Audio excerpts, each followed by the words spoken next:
Salut les internautes, j'espère que vous allez bien. Moi c'est Mika et je vous emmène. T'as vu le précédent vlog? On était à Bromo. Aujourd'hui, on n'est même pas encore couché. Il est 11h30, enfin il est 23h30, excuse-moi, je commence à prendre le côté anglais. Et on va partir avec Heather, Johanna et Bjorn. On va découvrir le mont Ugien.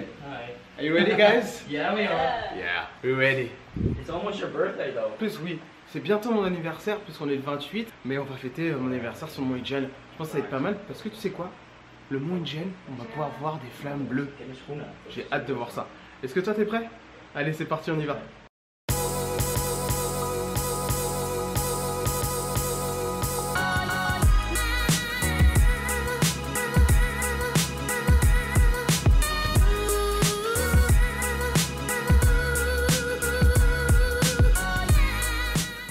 Are you ready?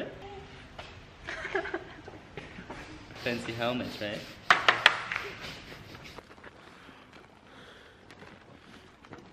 Bon, là je suis à fond hein, au niveau couche et surcouche et tout donné. Si vous décidez de prendre le scooter, vous avez intérêt d'être préparé surtout la nuit parce que j'ai les mains en compote.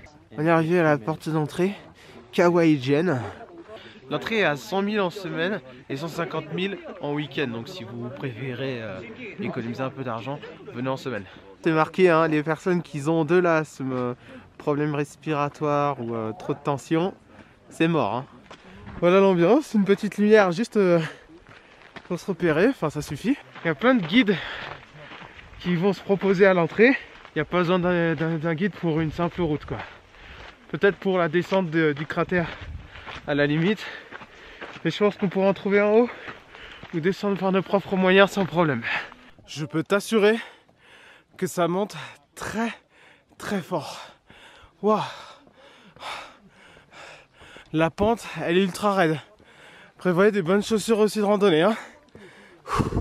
Là, tu me vois à peine. Hi, je suis là. Bon, on a 2214 mètres. C'est pas mal. Ça y est, je commence à sentir le soufre. Ça commence à piquer au niveau du nez. Mais en tout cas, la vue, j'aimerais tellement vous partager ce que je vois là. C'est marcher sous les étoiles. C'est quelque chose de très spécial que j'avais jamais vécu comme ça. Et là, c'est encore un grand moment de mon voyage. Alors voilà avec quoi les porteurs qui vont chercher le soufre dans le cratère ont sur les épaules. Alors il faut savoir que les porteurs mineurs, ils gagnent le double en fait en travaillant la nuit. Et là je pense qu'il doit bien y avoir entre 40 et 50 kilos, c'est assez impressionnant. Oh. How many? 9 kilos. Beautiful. Super. Oh.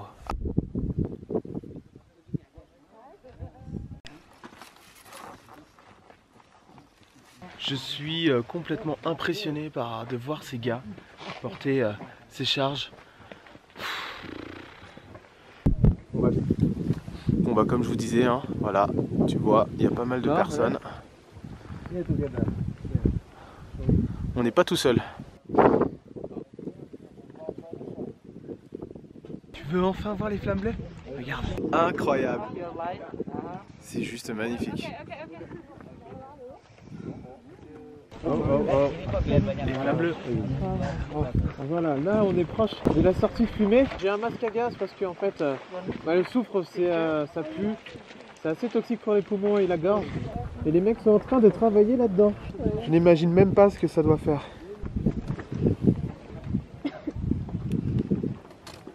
C'est masque à gaz obligatoire. Hein.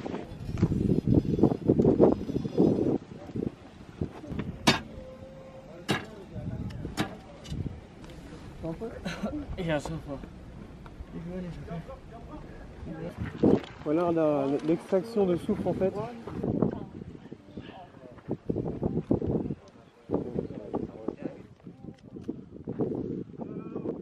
Oh, il y a beaucoup de monde. Hein. Ça y est internaute, t'as vu mes cheveux, c'est n'importe quoi. Et 5 heures et la vue ici, elle est magnifique.